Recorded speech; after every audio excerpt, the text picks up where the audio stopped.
Assalamualaikum warahmatullahi wabarakatuh. Nama saya Meldio Furkon, NIM saya 10524110. Di sini saya akan mempresentasikan tentang studi kasus keamanan sistem operasi Windows, WannaCry ransomware. Latar belakang konteks dari ransomware WannaCry. WannaCry adalah contoh ransomware kripto jenis perangkat lunak berbahaya malware yang digunakan oleh penjahat dunia maya untuk memeras uang. Ransomware melakukan hal ini dengan mengenkripsikan file-file berharga sehingga Anda tidak dapat membacanya, atau dengan mengunci Anda dari komputer sehingga Anda tidak dapat menggunakannya, disebut crypto ransomware. Jenis ransomware yang mengunci komputer Anda disebut locker ransomware. Seperti jenis crypto ransomware lainnya, WannaCry menyandra data Anda dan menjanjikan akan mengembalikannya jika Anda membayar tebusan. WannaCry menargetkan komputer yang menggunakan Microsoft Windows sebagai sistem operasinya. Virus ini mengenkripsikan data dan meminta tebusan dalam mata uang kripto Bitcoin untuk mengembalikannya. Dampak dari ransomware WannaCry. Serangan ransomware WannaCry menyerang sekitar 230.000 komputer di seluruh dunia. Salah satu perusahaan pertama yang terdampak adalah perusahaan seluler Spanyol, Telefónica. Hingga 12 Mei, ribuan rumah sakit dan klinik NHS di seluruh Inggris terdampak.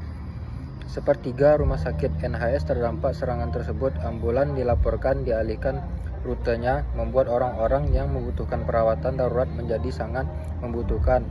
Diperkirakan kerugian NHS mencapai 92 euro juta setelah 19.000 janji temu dibatalkan akibat serangan tersebut. Seiring penyebaran ransomware ke luar Eropa, sistem komputer di 150 negara lumpuh. Serangan ransomware WannaCry berdampak finansial yang substansial di seluruh dunia. Memperkirakan kejahatan cyber ini menyebabkan kerugian sebesar 4 miliar dolar di seluruh dunia. Kronologi dan insiden.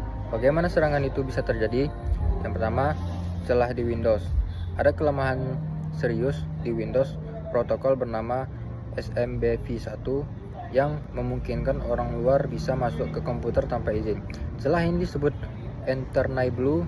EtherNightBlue ini awalnya adalah alat peretasan buatan NSA, Dinas Intelijen Amerika, tapi dibocorkan ke publik oleh kelompok hacker bernama Shadow Brokers pada April 2017.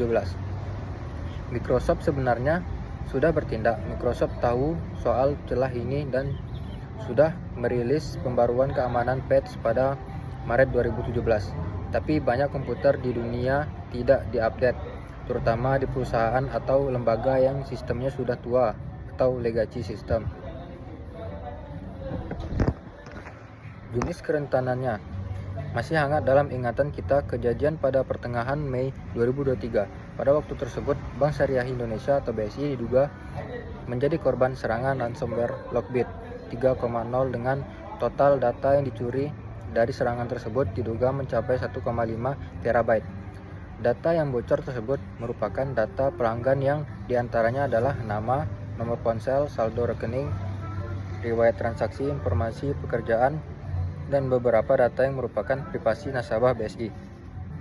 Lockbit adalah salah satu geng ransomware yang sangat aktif dan berbahaya. Sejumlah perusahaan di beberapa negara sempat jadi korban penyerangan, di antaranya pabrik dan Continental hingga perusahaan besar Prancis Thales Group.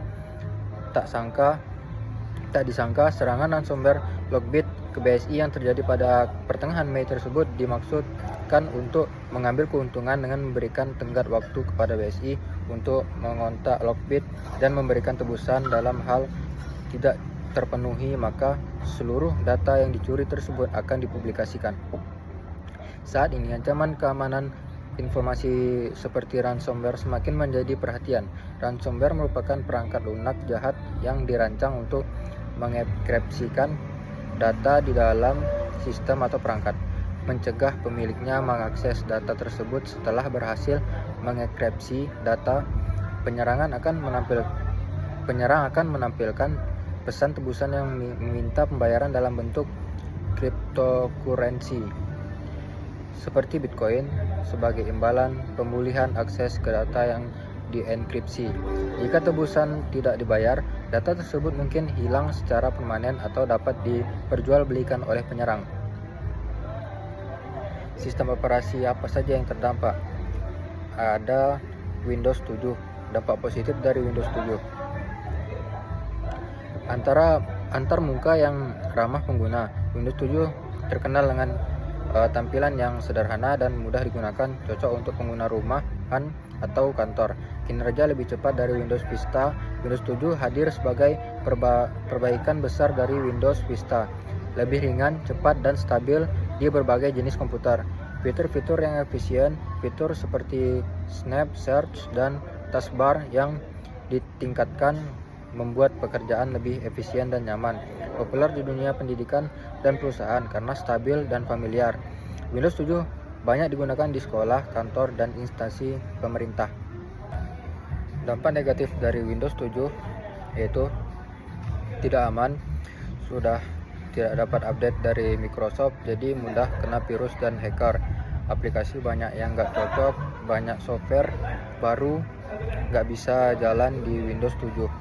Nggak ada fitur terbaru, fitur canggih di Windows 10, 11, kayak keamanan tambahan, cloud, dan lain-lain, nggak ada di Windows 7. Bisa kena masalah hukum. Di kantor atau bisnis, pakai Windows 7 bisa melanggar aturan keamanan data. Perangkat keras nggak kompatibel. Laptop atau printer baru kadang nggak bisa dipakai karena drivernya nggak support. Lambat dan boros, kurang cepat dan boros baterai dibanding Windows yang terbaru. Dampak serangan terhadap pengguna. File jadi nggak bisa dibuka, semua dokumen, foto, dan data penting di komputer dikunci sama virus ini. Rasanya kayak semua kerja keras tiba-tiba hilang. Diminta tebusan, kita diminta bayaran menggunakan Bitcoin kalau mau file kita dibuka lagi, tapi meski udah bayar belum tentu dibuka juga. Bikin stres. Bayangin data penting hilang terus disuruh bayar tebusan, jelas bikin panik dan stres. Dampak serangan terhadap komputer atau sistem. Komputer jadi lumpuh, sistem jadi nggak bisa dijalankan secara normal karena banyak file terkunci. Menyebar cepat, WannaCry bisa menyebar ke komputer lain dalam jaringan, bahkan tanpa harus dibuka dulu. Cukup satu komputer kena, yang lain bisa bisa terkena juga. Butuh install ulang. Kadang-kadang satunya cara biar komputer normal lagi adalah dengan menghapus semuanya dan install ulang. Terhadap organisasi, pekerjaan terhenti, banyak kantor, rumah sakit, dan perusahaan nggak bisa kerja karena komputer mereka terkunci. Rugi uang banyak, harus bayar ahli IT buat memperbaiki, kehilangan waktu kerja, bahkan mungkin kehilangan data penting pelanggan atau proyek. Nama baik rusak, kalau data pelanggan bocor atau layanan terganggu, bisa bikin orang jadi nggak percaya lagi terhadap perusahaan tersebut. Upaya mitigasi atau solusi. Dengan menghindari mengklik tautan yang mencurigakan, selalu melakukan pembaruan sistem operasi dan software secara berkala, tidak membuka lampiran email sembarangan dari pengirim yang tidak dikenal, selalu gunakan VPN saat menggunakan WiFi umum, selalu menghindari mengunduh apapun dari situs web yang kurang aman. Refleksi. Serangan WannaCry pada tahun 2017 menyebar sangat cepat dan merugikan banyak organisasi di seluruh dunia. Dari kejadian ini, ada beberapa pelajaran penting yang bisa kita ambil agar sistem operasi OS dan data kita lebih aman di masa depan. Dengan selalu memperhatikan beberapa hal seperti berikut. Selalu update sistem operasi, backup data secara rutin. Jangan sembarangan membuka file dan klik link. Perhatikan pengaturan jaringan dan firewall. Gunakan antivirus yang selalu terupdate. Edukasi semua pengguna. Mungkin hanya ini yang dapat saya sampaikan. Sekian dari presentasi saya. Assalamualaikum warahmatullahi wabarakatuh.